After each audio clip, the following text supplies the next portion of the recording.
I knew something was off when the intern asked me where the on button was for the API. Not what the API did, not how to call it, just where the button was. I'd been at Tailwind Dynamics for 10 years. Not in sales, not in strategy, not one of those LinkedIn happy folks with made-up titles like Innovation Sherpa. I built the thing. The bones, the nervous system, the organs. They slapped their branding on it like lipstick on a horse, but it was mine. And I kept receipts, 10 years of architecture files, commit logs, version control, notes so detailed they could have doubled as bedtime stories for an obsessive-compulsive AI. But no one noticed. I was the ghost in the server room, the hands behind the keyboard. People assumed the system just worked because it was supposed to. The execs called it mature infrastructure like it aged in a wine cellar, instead of being actively maintained by one woman who hadn't taken a full vacation since Obama was in office. And I didn't complain, not really. I liked building clean, elegant things that never broke, systems that could take a punch. I drank my coffee in the same break room every morning, microwaved, burnt, somehow both too weak and too bitter. Listened to HR talk about culture initiatives while I quietly patched their janky single sign-on system behind the scenes. Nobody saw it. Nobody had to. That was fine by me. Oh, and hey, while you're here, quick pause. About 90% of you listening haven't hit that little subscribe button. If you like watching smug execs get wrecked by a single clause in their own policy, you might want to fix that. And drop a like too. It seriously keeps the team from losing their minds every time YouTube tanks the algorithm. All right, rant over. Back to our regularly scheduled downfall. Anyway, about 2 months before it all went sideways, I started noticing small things. My name quietly disappeared from a project deck during a quarterly review. The new interns were being onboarded with documentation I hadn't finished editing. Someone was asking around for access to my private repo. I notes repo, the one labeled do not touch unless you enjoy cleaning up digital blood. Then came the collaboration sessions. See, when you're a senior dev with no title inflation and no buddy-buddy relationship with management, collaboration session means we're taking your project away and giving it to someone with a louder voice and a worse haircut. I played along, smiled during the whiteboard sessions, nodded while the director of product said things like synergize the velocity stack. I kept my mouth shut while they tried to rename functions that had survived 3 CTOs and 2 security audits. I wasn't just getting phased out, I was getting erased, sanitized. Like I was a temporary contractor, not the person who had built their entire internal infrastructure during a winter storm on Christmas Eve. While the VP of Ops was on a beach in Maui texting urgent, fix now. And then the new director arrived. God help us all. His name was Bryce. Of course it was. He strolled in wearing a blazer so tight I could see his pulse and teeth so white they probably had their own 401k. Bryce was the kind of man who said crushing it unironically and had a framed MBA on his desk within 14 minutes of arriving. First meeting he led. He brought up Steve Jobs 3 times and said the word disruption like he was personally trademarking it. This place is stuck in 2013, he declared, pacing like he was on a tech stage no one asked for. We're gonna gut the legacy junk and build from scratch. Fast, lean, modular, agnostic. Agnostic? He was talking about back-end frameworks, not theology. I felt my soul leave my body around the 3rd post-it note he slapped on the glass wall. Each one dumber than the last. Innovate, no ego zone, kill tech debt, lol. I introduced myself as the architect behind the company's entire core system, the one bringing in 92% of recurring revenue. He blinked like I'd offered him a fax machine. Cool, he said, already looking past me. We'll phase that out. And just like that, I was vapor. From that day on, every meeting became an endurance test in passive aggression. He talked over me, questioned my timelines, smirked at anything technical like it was a foreign language he didn't need to learn. And I started keeping a tally in my notebook every time he used a word like scalable or pipeline without knowing what it meant. It filled up fast. He called my documentation bloated, said my rollback protocols were paranoid. He wanted agile overkill, whatever that meant. I said, agile without documentation is just a bunch of dudes panicking in Slack. He said, let's circle back on that. I stopped getting invited to roadmap meetings after that. Then the rumors started. HR got real quiet. Finance stopped replying to questions about budget renewals. A Slack channel called Restructure 2025 appeared and disappeared like a glitch. And suddenly, people who had been with the company longer than the plants in the lobby were being transitioned out. It was always the same script: realignment, strategy shift, no fault of your own. Severance packages wrapped in thank you for your contributions like corporate condolences. And Bryce? He just smiled wider. He once called an all-hands meeting just to announce that headcount optimization was a sign of healthy companies. The guy was quoting Jack Welch like it was still 2005. I watched a junior dev cry in the parking lot while he sipped from his stupid monogrammed Yeti and fist bumped a VP. I wasn't scared yet, not really. I'd seen bad management before. Hell, I'd survived 3 reorgs, 2 product implosions, and 1 CTO who thought encryption was a marketing term. but Bryce was different. He was surgical in his obliviousness, cutting out the soul of the company and calling it progress. So I went quiet, not disengaged, just observant. I kept every email, saved every Slack thread, took screenshots when he contradicted himself or forgot who approved what. Not because I knew what was coming yet, but because I've learned. Men like Bryce burn things down and expect you to thank them for the warmth. And I'd built this place with fireproof gloves. First, it was the DevOps migration. I'd built the original pipeline myself by hand during a 2-week window when our former CTO went AWOL on a digital detox and no one else could even spell Kubernetes. Now, suddenly, it was deemed too legacy. Bryce handed it off to a fresh-out bootcamp hire named Jeremy who once asked me if Bash was short for bashful. I asked if he was serious. He laughed like he wasn't. He was. Then my name vanished from the Q2 deck. Not forgotten, removed. I had personally rewritten the caching logic that saved the company nearly $500,000 last quarter. There were slides about it, graphs. Bryce presented it as a team effort, which apparently meant his buddy Mason from Stanford took credit while reading off a slide I wrote. I stared at the screen while they all nodded along in the conference room, like this was normal. Like I wasn't sitting right there with the Git commits timestamped in my name. I didn't say a word, just wrote the date in my notebook and underlined it twice. That week I got a quick check-in on my calendar from HR. Just a chat, casual. The kind of casual that smells like bleach. I walked in. They offered me a la croix and a seat in the little glass box they call a privacy pod. The HR rep, Kelsey, smiled so wide I thought her cheeks might split. She started talking about career development and alignment with leadership expectations. Felt like someone reading a eulogy while the body was still breathing. They'd heard some concerns about my communication style. Apparently I was too direct. One exec claimed I made meetings uncomfortable. Another said I was resistant to change. I asked for names. She smiled again and said, "This isn't about pointing fingers. It's about growth." I asked for specifics. She blinked, shuffled some papers, and said something about tone in email threads. When I requested examples, she said the company was focusing on moving forward, not litigating the past. That's when I knew this wasn't feedback, this was prep work. They were laying the tracks for a performance-based dismissal, one they could justify on paper, one that wouldn't trigger my contracts without cause clause. So I did what I always do when I smell a storm coming. I cleaned, not my desk, my history. Pulled every code review I'd written over the past year, archived every design doc, Slack chat, and email chain with approval from stakeholders. I kept the Git trail pristine, timestamped, commented, and mirrored to a private repo. I even screen recorded one of Bryce's strategy sessions where he recommended just using ChatGPT to replace QA. Next came the access changes. My admin privileges were temporarily suspended during the platform audit. No one else's, just mine. When I asked IT, it mumbled something about executive review. I found out later that Mason, presentation thief, and MBA bobblehead had requested access to the data ingestion scripts I wrote last winter, the ones that handled all our client-side telemetry, the ones I had spent 3 weeks debugging while sick with strep. They were gutting me out, piece by piece, and smiling while they did it. But I smiled, too, because I knew something they didn't. 10 years ago, back when we were just a startup with 3 whiteboards and a dream, I wrote the company's first IP policy. It was part of a compliance checklist we needed for a client. Nobody cared about it. Legal skimmed it. The CTO signed it. And buried on page 4, in a clause labeled Section 2B Legacy Systems Ownership in case of termination, was a single sentence, dry, boring, and precise. If they were going to push me out, they were going to pay for the privilege. And I was going to make damn sure they read every word. The calendar invite hit at 6:17 p.m. on a Thursday. Subject line, alignment discussion, final review. No agenda, no attachments. Just a 50-minute block sandwiched between 2 meetings labeled confidential. And the attendees? Bryce, Kelsey from HR, and the company lawyer Harold, whose claim to fame was once asking if VPNs were still a thing. I stared at it for a moment, let it sit there like a dead bird on my porch. Then I clicked accept. No reply, no follow-up, not even a Slack ping. That was the tell they weren't expecting pushback. They thought this was a formality. A light tap on the shoulder before security handed me a box and a lanyard with its guts ripped out. I closed my laptop and walked to the back of the server room. Taped under a vent panel, right where the airflow kept it dry but hidden, I pulled out the manila folder I hadn't touched in nearly a decade. The label read, Corp Docs 2014 signed. Yeah, I still use paper. Paper doesn't crash. Paper doesn't forget. Inside was the original IP policy. The one I wrote when the company still thought legal review meant asking someone's cousin who went to paralegal school.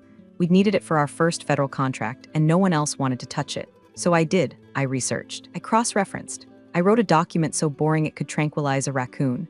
But I added something, just one clause. Section 2B, in the event of termination without cause, intellectual property rights to any proprietary system authored, developed, and maintained solely by the employee shall revert to said employee, unless otherwise renegotiated in writing.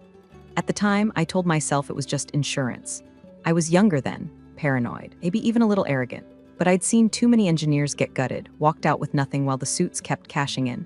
So I wrote myself a lifeline and forgot about it until now. I flipped through the yellowing pages. There it was. Section 2B, neatly typed, signed by the original CTO, HR, and me, before Bryce, before the VC buyout, before the glossy rebrand and the downtown office with kombucha on tap. My hands were steady as I took a fresh scan and encrypted a copy to my personal cloud. I printed a hard duplicate and tucked it into the sleeve of my leather folio, right between my notebook and a gel pen sharp enough to draw blood. But I won't lie. That night, lying in bed with the light off and the ceiling fan clicking like a countdown clock, my mind wouldn't shut up. I kept hearing Bryce's voice in my head, smug, performative, kind of voice that thinks charisma can out-negotiate facts. I thought about Kelsey's frozen smile HR scripts, about Harold's half-lidded gaze and the company's lawyer budget. They had the numbers, the board, the PR team. I had one clause, one dry paragraph in a document no one had read in years, but it was airtight and more importantly, it was signed. The next morning, I dressed carefully. Buttoned blouse, flat shoes, neutral colors, no jewelry, no drama. I looked like someone going to a dentist appointment, not someone about to drop a legal hand grenade on their employer. As I walked into the building, I passed Mason in the hallway. He didn't meet my eyes, just muttered something about pivoting user flow dependencies and kept walking like he had a halo of LinkedIn endorsements shielding him from karma. I took the elevator alone, floor 7, executive wing. I had 10 minutes to wait, so I sat. I opened my notebook, and I reread section 2B one more time. By the time the door opened and Bryce's cologne hit me like a trust fund in aerosol form, I was ready. I didn't feel fear. I felt loaded, like a spring, like a weapon waiting to be unsheathed. Let them try to cut me loose. I'd built the foundation of this place, and I'd written the fine print that was about to crack it wide open. The conference room smelled like ambition and printer toner. One wall was glass, probably so they could watch people's dreams die in high definition. I walked in, gave a polite nod to Kelsey, who looked like she'd been practicing her "we care" face in the mirror, and took the seat furthest from the door. Bryce was already there, lounging like he owned the oxygen in the room. Harold the lawyer shuffled in last, carrying a tablet like it might attack him. He gave me the kind of glance you give to an empty water bottle, annoyance with a hint of guilt. Bryce didn't even say good morning. He went straight into his little Broadway show. So he said, clasping his hands like a bad pastor, "This isn't easy, but it's necessary." I stared at him. He smiled like I should clap. "It's not personal," he continued. "Just a realignment of strategic priorities. The board's vision is evolving. We need to stay nimble, lean, competitive." He used all the buzzwords, every last one. I counted 11 in under 60 seconds. He was speedrunning corporate nonsense like there was a prize at the end. Kelsey nodded every few seconds like her neck was spring-loaded. He gestured to a printed folder, slid it across the table like he was offering me a sandwich. "Severance package is generous," he said, like he was doing me a favor. 2 months, and you'll sign the standard IP reaffirmation doc, of course. Just a formality. I didn't reach for it. Instead, I folded my hands neatly on the table. He waited. The pause grew awkward. Kelsey jumped in. "We appreciate your contributions. This just isn't a reflection of performance, it's structural." I raised one eyebrow. "Is that what you told Aaron when you cut his team last week?" Kelsey blinked. Bryce frowned. "We're not here to rehash past decisions," Bryce said. "Let's focus on moving forward." I said nothing. Bryce leaned back, that smug lean, like he was posing for his future memoir's dust jacket. "You've been a valuable part of our evolution," he said, clearly enjoying his own voice, but systems change. "And frankly, our current IP policy doesn't leave much room for ambiguity. I wrote it myself after the acquisition. It's airtight." My heart thudded once, heavy but slow. That was the moment. The air in the room shifted, but I didn't. He smiled again. The kind of smile that said, "I win." The kind that usually worked on people who didn't know where the bodies were buried or who buried them. Kelsey slid the signature page toward me. "If you're ready, we can wrap this up today." I looked down at the document, then up at Harold. The lawyer hadn't said a word yet, probably thought this was open and shut, a routine Friday firing before brunch. I finally spoke.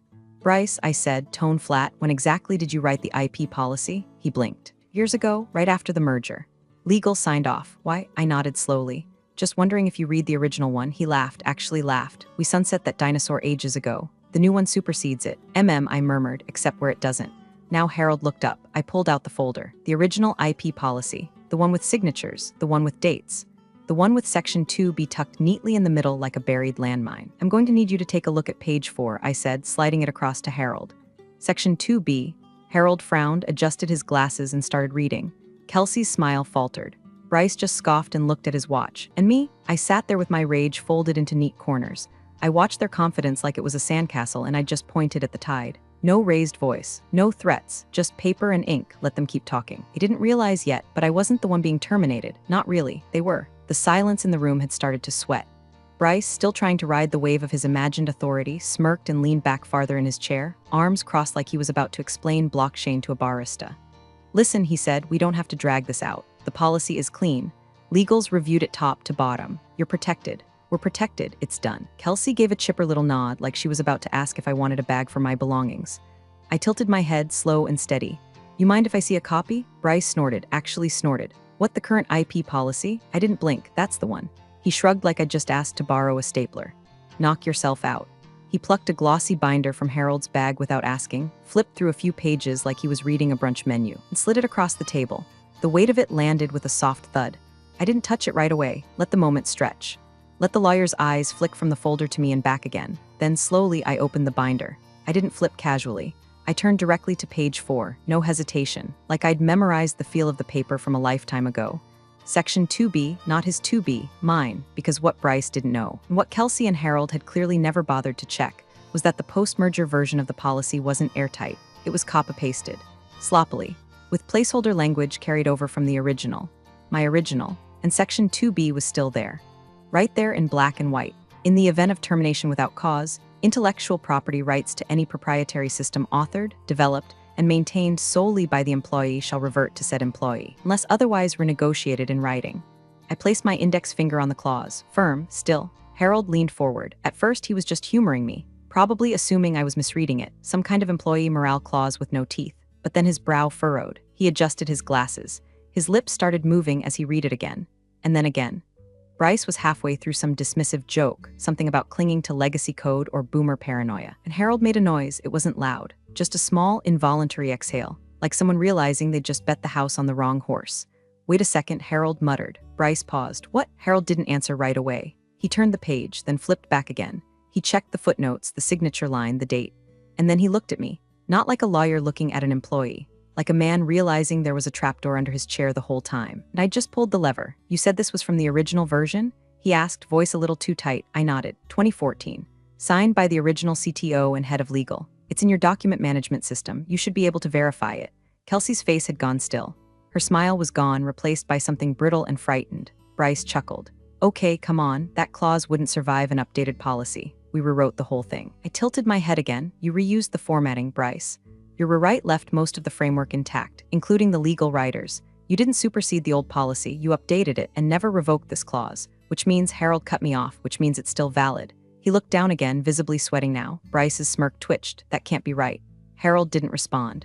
He was already flipping backward, hunting for more landmines, and me. I just leaned back in my chair and folded my hands neatly in my lap, because the first crack had formed, and they hadn't even heard the rest of the ice breaking yet.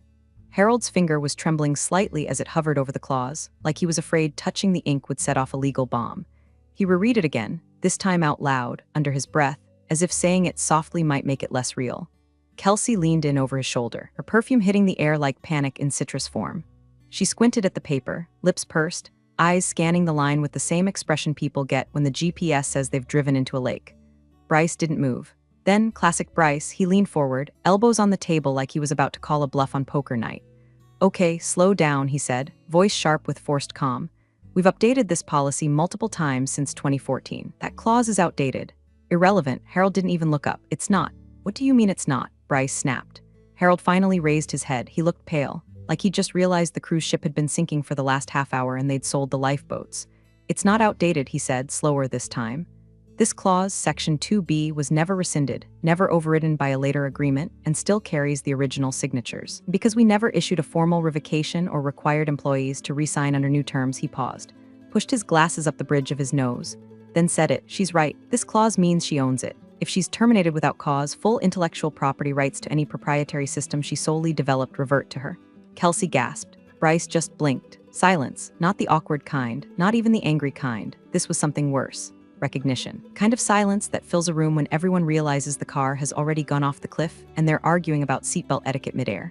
I didn't say a word, didn't smirk, didn't move. I just kept my finger on the clause. Bryce looked like he wanted to argue. His mouth opened, then closed. Opened again. He stared at Harold like he was trying to Jedi mind trick him into changing his mind. But there's no way that clause would stand in court, he said, but it was weaker now, uncertain. Harold didn't blink. It's enforceable. It was enforceable 10 years ago. It's enforceable now. Kelsey finally found her voice. Could we, maybe, renegotiate? Harold gave her a look like she'd asked if duct tape fixes lawsuits, not without exposure. That word, exposure, hung in the air like a wasp you don't want to swat. Bryce pushed back from the table hard. His chair screeched across the floor like a scream on linoleum. Okay, he muttered. Okay, so what's the play? Buy her out, bury it in legal? What are we talking here? Harold looked at me. But now it wasn't condescension in his eyes, it was respect and just a hint of dread. I don't know what we're talking, he said carefully. That depends entirely on her. Everyone turned to me. The woman they had expected to walk in, nod politely, sign the dotted line, disappear like a well-behaved ghost. But now they were seeing me clearly, and I let them sit in that silence. Because silence, when you control the terms, is power, and I'd earned every decibel of it. Bryce wasn't blinking anymore. He looked like someone had yanked the Ethernet cable out of his brain mid-update. The air that once puffed up his chest was now leaking out of him in wheezes and half-finished thoughts. This wasn't supposed to happen, he said, throat dry. How does this even still exist? Legal reviewed all this, didn't they? He was looking at Harold like a man begging the weather not to rain. Harold didn't even flinch. Just closed the folder gently, the same one he'd practically flung at me 40 minutes ago like it was a prop in a play he thought he'd written. It was no longer a prop, it was an obituary. Well, Harold said flatly, clearly legal didn't read everything, or they assumed the language was overwritten. But the signature trail is clean. The clause is active. It's not vague, it's not buried, it's just there. Kelsey turned a shade of white I'd only ever seen on expired yogurt. She started whispering, loud enough for everyone to hear we're exposed. This is a liability event. This could trigger clawbacks. This affects every vendor touchpoint if her code's under reversion. She flipped through her notes, hands shaking. Our SOC2 cert references her audit trails. Our investor deck outlines proprietary tech based on her stack. Our pitch decks use her language verbatim. Her voice cracked. We're not just talking severance here. This is ownership. Bryce wiped his forehead with the sleeve of his stupid performance fleece. Okay, calm down. Everyone just breathe. This is fixable. We just need to offer her something reasonable. His eyes finally met mine. But now the bravado was gone. The swagger, the lean, the trademark MBA smirk, all of it melted into something that looked suspiciously like fear wearing a mask made of charm. He tried. He really did. You're a smart person, he said like it was a favor. Obviously you don't want this to become adversarial. Think about what we've built together, I said, the single word slicing the air like a scalpel. He flinched. I turned to Harold. I wanted him to say it. I wanted them all to hear it one more time. Out loud, formal, final. He adjusted his collar, pushed the folder gently across the table toward me, and said in a voice that no longer carried even a whisper of doubt. She holds ownership over the system's architecture, back-end structure, and deployment pipeline. Under Clause 2B, termination without cause triggers automatic reversion of intellectual property rights to the original creator, provided no superseding agreement was signed. And he paused. None was. He exhaled long and low, then looked me dead in the eye. What would it take, he asked carefully, to resolve this quietly? The phrase hung in the room like smoke from a fire they thought was out. I didn't answer right away. I took the folder, opened it, smoothed the page with the back of my hand like it was a favorite photograph. I looked at the three of them. The HR rep who had giggled behind my back during Culture Fit reviews. The director who tried to erase my legacy with a PowerPoint and a buzzword. And the lawyer who hadn't even glanced at the old IP files until it was too late. They all thought I'd be desperate. They thought I'd be grateful for table scraps. But now they were the ones squirming under fluorescent lights. And me, I was just beginning to enjoy the view. I leaned back in my chair slowly. Let the tension stretch until it hummed. My hands folded neatly in front of me. Not shaking, not clenched, just still. They waited, three of them across the table, each unraveling in their own private way. Kelsey tapping her pen like a telegraph machine wired to anxiety. Harold staring at a point on the wall that didn't exist. And Bryce had gone very, very quiet. I looked at him last.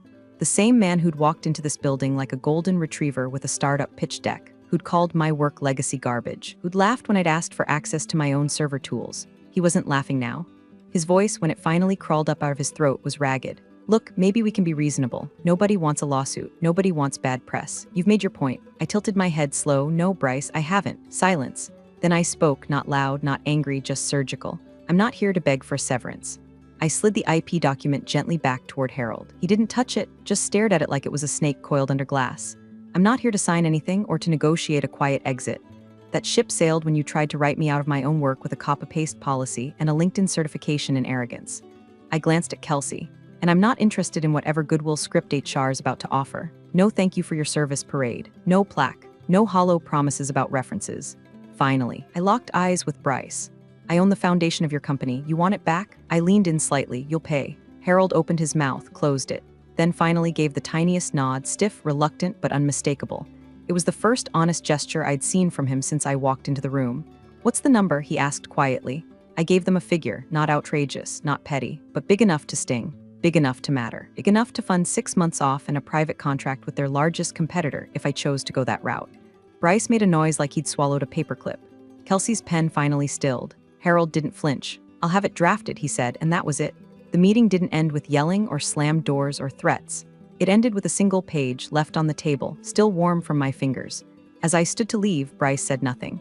His hands were flat on the table, his eyes somewhere down in the wood grain, as if trying to tunnel out of the room without having to see me again. I paused at the door, not to gloat, not to taunt, just to breathe. 10 years of quiet work. 10 years of watching louder, less capable people collect credit like coupons. 10 years of building something beautiful, only to be told I was too hard to manage. Turns out the hardest thing to manage was losing control of your own company's soul to the woman you underestimated. And I didn't even have to raise my voice. I just wrote a clause and waited. Big thanks for watching, you sneaky seniors. Subscribe to keep the coffee pot brewing revenge. Your ex-colleagues won't know what hit him.